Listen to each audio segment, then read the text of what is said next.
नमस्कार शेतकरी बंधूंनो, जय महाराष्ट्र. काय बा शेती करताना केलीच पाहिजे, कारण वावर आहे तर पावर आहे. मी गजान पोटे आपणा सर्वांचं स्वागत करतो शेती विश्व फार्मिंग वर्ल्ड या यूट्यूब चॅनलमध्ये.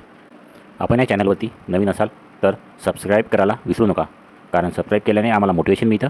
आणि बरं का मंडळी, सबस्क्राईब करायला पैसे लागत नाही बरं का. मधुमक्षिका पालन अनुदान मिळवण्यासाठी अर्ज कसा करायचा या योजनेविषयी अधिक माहिती हवी असल्यास आपण आपल्या भागातील तालुका कृषी अधिकारी साहेबांशी संपर्क साधावा.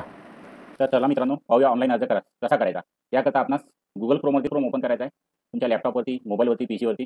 जर तुम्ही मोबाईलवरती गुगल क्रोम ओपन करत असेल तर तुम्हाला टीन टिपवरती जाऊन डेस्कटॉप व्ह्यू सिलेक्ट करावं लागेल. त्यानंतर इथे टाईप करायचं आहे महाडीबीटी फार्मर लॉगिन.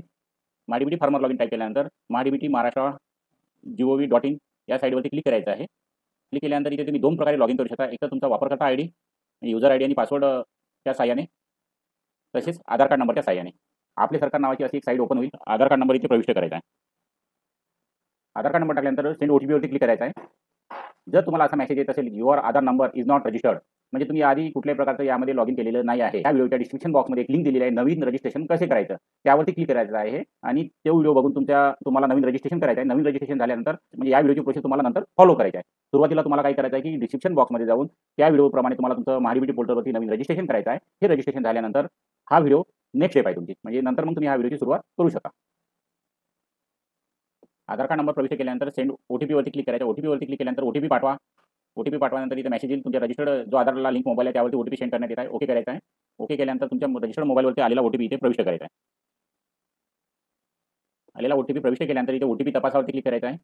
या पद्धतीची साईट ओपन झाल्यानंतर इथे अर्ज करा यामध्ये जायचं आहे. अर्ज करा यामध्ये गेल्यानंतर तुम्हाला अर्ज करायचा आहे. आज मला मधुमक्षी पेटी घ्यायची आहे व कॉलनी घ्यायची आहे. त्याकरता ही फलोत्पादनमध्ये येते. त्यासाठी तुम्हाला बाबी निवड यावरती जायचं आहे.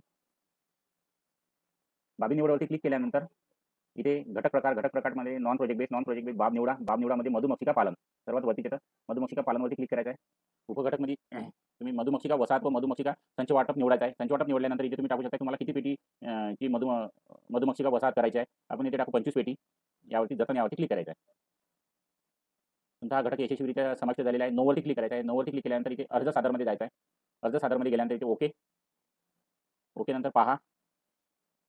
म्हणजे इथे तुम्हाला मधुमक्षिका पालन आलेला आहे. मधुमक्षिका पालनला 1 नंबर द्यायचा आहे. त्यानंतर तुम्ही जे बाकी घटक निवडले असेल त्यांना तुम्ही 2-3 घटक देऊ शकता. अटी व शर्ती मान्य करायच्या. अटी व शर्ती मान्य केल्यानंतर अर्ज सादर करा यावरती क्लिक करायचं आहे. अर्ज सादर करा यावरती क्लिक केल्यानंतर आपण घटकासाठी यशस्वीपणे अर्ज केला आहे. ओके हा टॅब ओपन होईल. त्यामध्ये तुम्हाला छाननी अंतर्गत घटकामध्ये बघायचं आहे मधुमक्षिका पालन इलिजिबल फॉर लॉटरी, म्हणजे लॉटरी करता इलिजिबल झालेला आहे. म्हणजे तुमचा अर्ज यशस्वीरित्या सबमिट झालेला आहे. जय हिंद, जय महाराष्ट्र. जर या चॅनल आपण नवीन असाल तर सबस्क्राईब करायला विसरू नका.